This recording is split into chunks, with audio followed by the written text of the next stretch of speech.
Pemirsa Majelis Hakim Pengadilan Negeri Palembang memvonis Egal Saputra, terdakwa kurir narkotika jenis sabu-sabu seberat 954,71 gram, divonis Majelis Hakim Pengadilan Negeri Palembang dengan pidana penjara 12 tahun, denda 1 miliar, subsidiar 3 bulan kurungan. Egal Saputra terdakwa kurir narkotika jenis sabu-sabu seberat 954,71 gram. Jalani sidang di Pengadilan Negeri Palembang, ciru agenda putusan Majelis Hakim yang diketuai Kori Oktarina.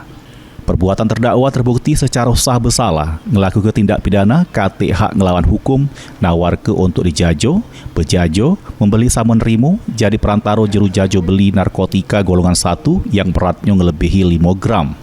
Penghukum terdakwa Egal Saputra dengan pidana penjara selama 12 tahun, denda 1 miliar, subsidiar 3 bulan kurungan. Yang beratnya melebihi 5 gram, sebagaimana dalam beberapa alternatif pertama, menjatuhkan pidana oleh penuntut kepada pihak terdakwa dengan pidana penjara selama 12 tahun.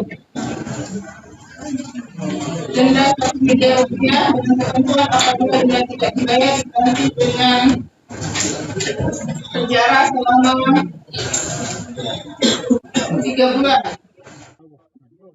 Sebelumnya, terdakwa Egal Saputra dituntut jaksa penuntut umum dengan pidana penjara selama 15 tahun. Heru Wahyudi, PAL TV.